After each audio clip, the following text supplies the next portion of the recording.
What's up, Texans fans? It's your man, Chess White, born and raised in H-Town, and I'm coming at you with the 2025 season preview, predictions, and roster breakdown for the 2025 Texans. And man, I'm hyped for this season.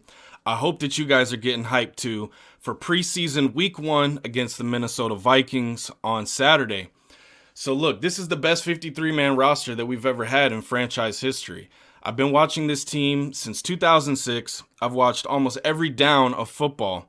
And from top to bottom, offense to defense, Nick Caserio, D'Amico Ryans, they have put together a team that is capable of doing what no Texans team has ever done, getting to the first AFC Championship game. And as Texans fans, we have been there through the ups and downs when this team was 2-14, first pick in the draft, second pick in the draft. But Nick Caserio traded Deshaun Watson, drafted CJ Stroud, Will Anderson Jr., Nico Collins, Derek Stingley Jr., and all these superstars that we have on this team.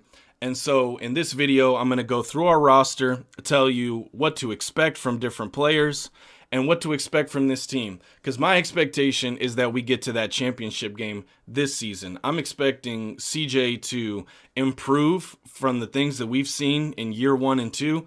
Year 1 was spectacular. Okay, I was at the Tampa Bay Buccaneers game when CJ broke the record for most passing yards by a rookie quarterback in NFL history with the game-winning touchdown to Tank Dell, of course. If you know, you know. But look, this team is completely different than last year. All right, we've got new faces, new draft picks, free agents that we signed that I want to talk about from top to bottom. And the reason why I'm going thorough in this video is because Texans fans, we've been waiting for this season since we lost to the Chiefs, all right?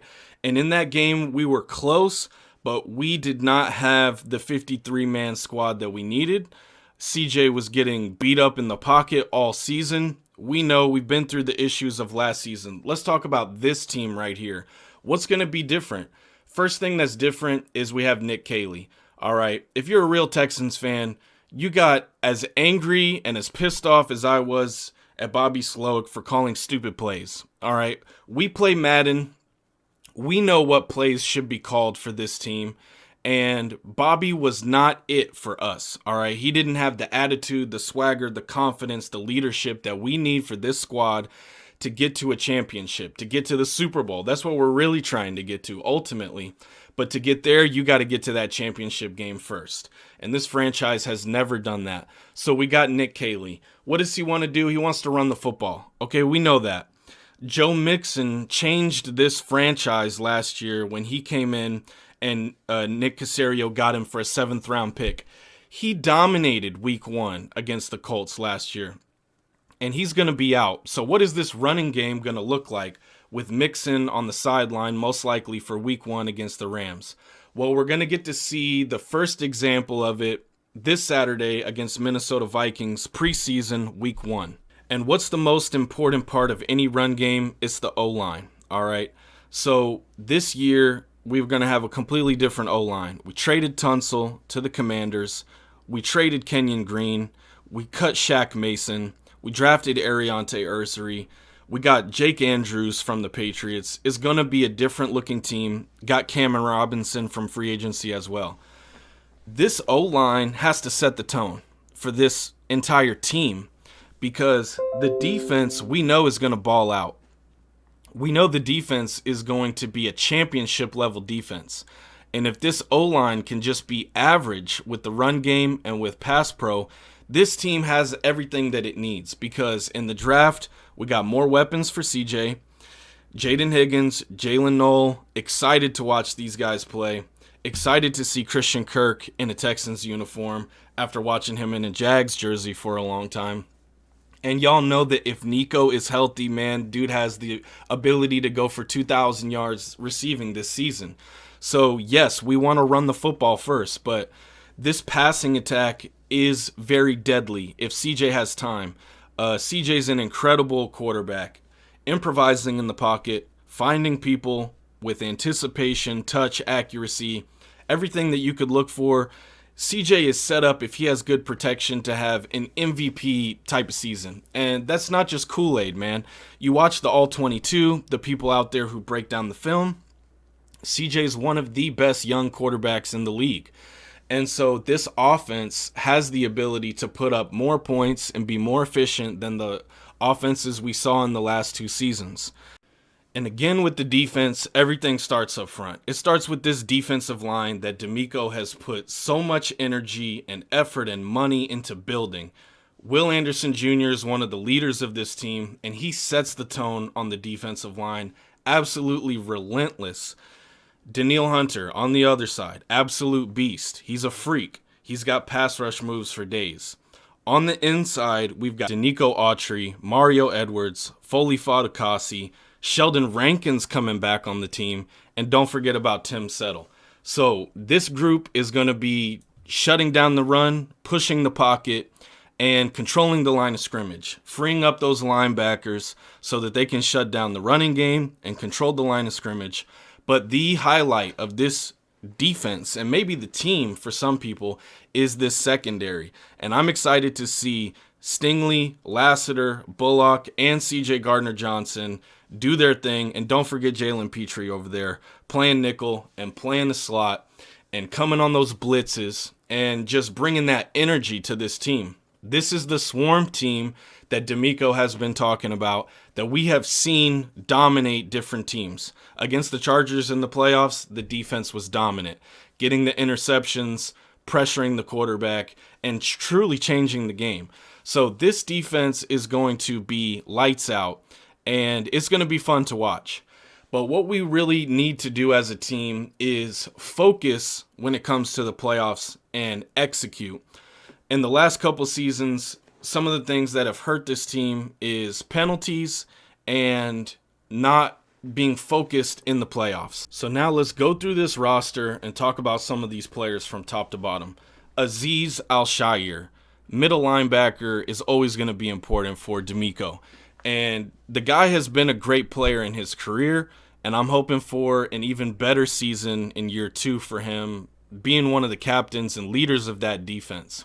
Christian Harris is back at practice today for the first time in training camp. Really looking forward to see if he can start out the season in week 1 for us, because the combination of Azeez with Christian Harris and throwing EJ Speed in there and Henry To'oTo'o being a part of that group, I would love to see our linebackers actually dominate and be the unit that DeMeco wants them to be.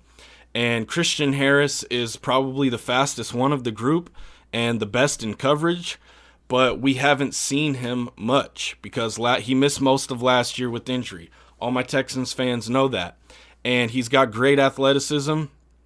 We're just waiting for him to have a Pro Bowl season, which he might put together. So what I'm also looking at on this team is the special teams. We can't forget about that. So Fairbairn, is he good enough? He's good enough. He's going to get the job done. He's hit plenty from 50+, and he has had some clutch misses. You know, last game of the season against Indy, y'all remember that one? But he's going to be good enough. At kick returner, we're probably going to see Dameon Pierce. And at punt returner, we're probably going to see Jalen Noel. And I'm excited for the special teams to make some plays. And if y'all know Frank Ross, he's going to have a good unit out there. So what I want to see from this team is a complete team in all 3 phases. DeMeco talks about it every time he's at the microphone.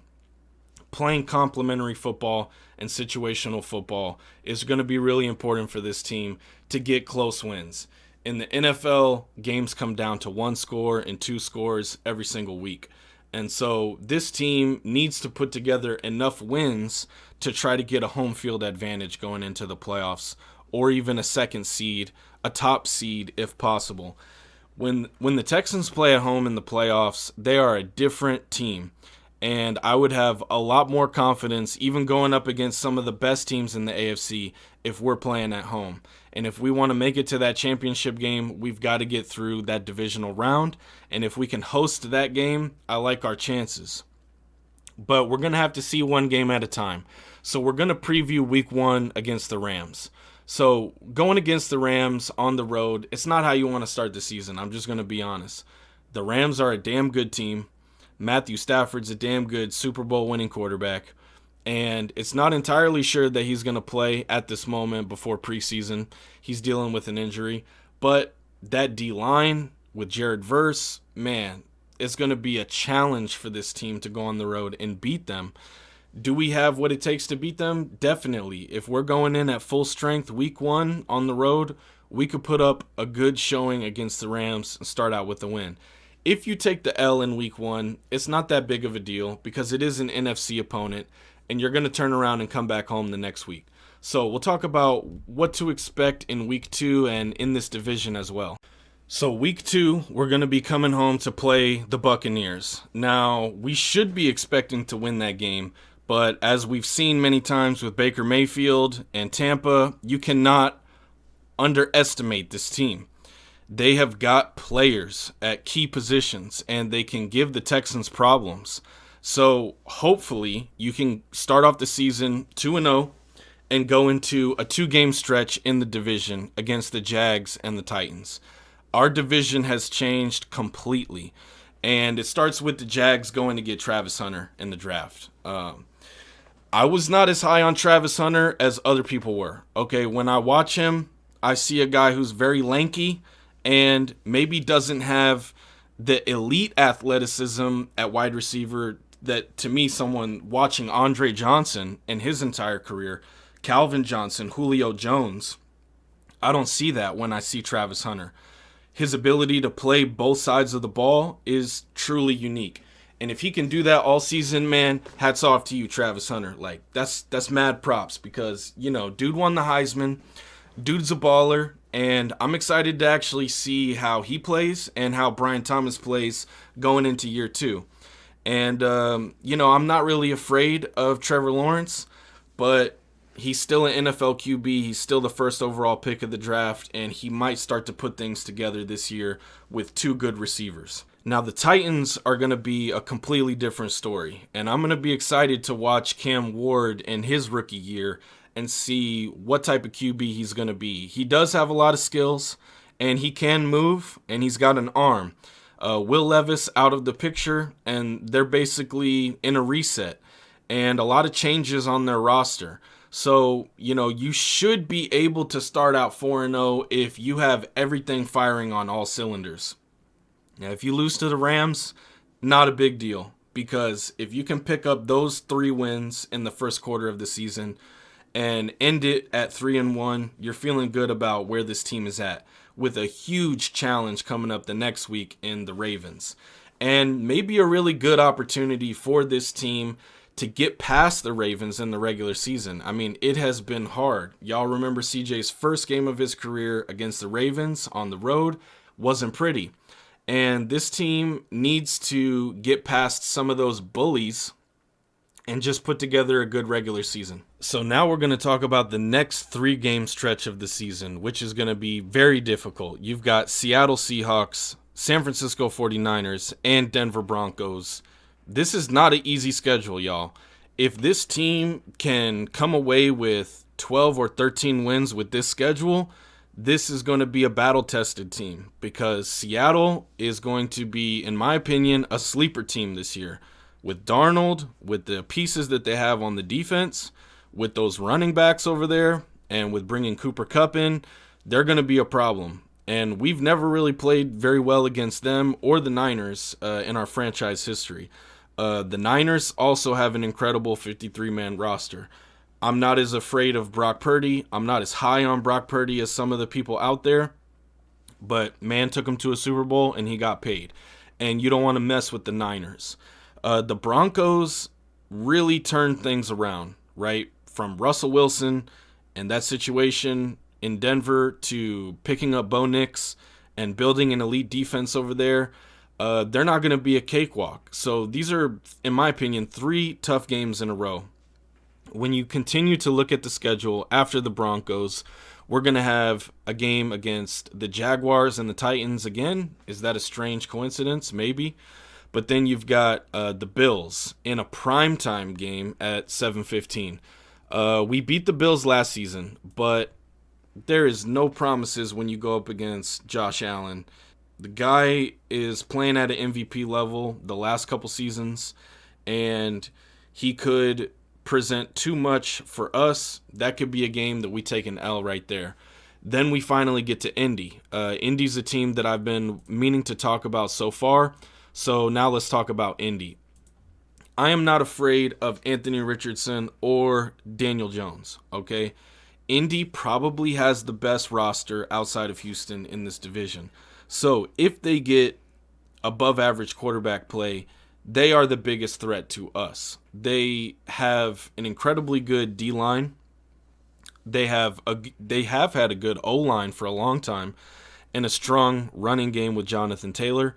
We're going to see if Anthony Richardson puts it together going into year 3, or if he continues to be inaccurate and miss basic throws, and if they put Daniel Jones in to basically manage the game, pick up first downs with his legs, because Daniel can actually run for a white guy. But I'm truly not afraid of the Colts, because this is not the Peyton Manning Colts. And we have had their number the last couple years. So, how you play in the division is how you get to the playoffs. Do we have to have the first seed or the second seed to make it to the championship game in the Super Bowl? No, you don't. You have to win your division to set yourself up for success. I believe that the Texans can win the South again, and I think the Colts will be the biggest challenge to that. But watch out for the Jags too, because they are something of a wild card. Like, they'll have an up season and then a down season. Like, just like some of these teams in the NFL, they are a roller coaster team. So I'm really looking forward to how this season shakes out. Let's look at the next section of the season. We've got to go and play the Chiefs in prime time in December. If you're a Texans fan, do you hate any team more than the Chiefs? Taylor Swift, Travis Kelce, Patrick Mahomes? I'm sorry, man. They're the team that I hate the most in the league, and I would love to go in there and beat, but I'm not going to promise that at all. That's a game you can easily take an L playing against the Chiefs in December. Injuries, nobody knows how the season is going to shake out once you get to the back part of it with injuries. You got to play against Arizona. Is Kyler Murray going to put it together for a full season? You have to play the Raiders. That should be a dub for us based on how the 53s look before going into the season. Got to go up against the Chargers, man. The Chargers are not a team to mess with Harbaugh, with the defense that he's putting together with Justin Herbert at quarterback. And then you end the season against Indy again. The schedule makers know, man. They know that this division might come down to one game, Indy and Houston, at the end of the season, just like it did last year as a play-in game. And was that 2 years ago? Can't even remember. But I'd be on that high-grade kush. So, look, man, I'm excited for this season. You look at the 53, and you have to have high expectations for this team. But let's be real as fans. One injury could derail this O-line. One injury could derail our season. And so you have to be realistic and take it 1 week at a time. Yes, it's coach speak, but it's football. And I love football as much as the next guy. The reason why I've never made a Texans video on this channel is because we have never had a squad that I've been truly confident in. And, I might be talking about a team that at the end of the year doesn't put it together, but I believe in this team. And as a fan, you have to believe. You have to have hope going into the season that you can do what it takes to not just get to the playoffs, but really compete for a title. And do I like our chances going in a Super Bowl against a team like the Eagles? No, I don't, to be honest. But just to make it to a Super Bowl would be something truly memorable for a long time. So if you are a Texans fan out there, what I want you to do is tell me your prediction for this team. Tell me how many games you think we're going to win. Tell me what round of the playoffs you think we're going to make it through. and tell me what you would like to see in future videos. I've got lots of ideas for Texans content on this channel. I might even bring back a few football highlight videos. And your man is an OG YouTuber. All right, been on the platform since the beginning, and just now getting into a little bit of broadcasting and football talk. So tell me what you guys want to see and engage in the comments, and I'm going to get back to you and reply. And let's go Texans 2025 Swarm. Oh, and one last thing, man, I can't forget. In the chat, put your area code, man. Show me the 713s. Show me the 281s, man. And tell me who your favorite Houston rapper is. All right, your man's a Houston rapper, but I'm going to go ahead and go out on a limb and say my favorite Houston rapper is Zero. All right, tell me your favorite Houston rapper in the comments. Peace out.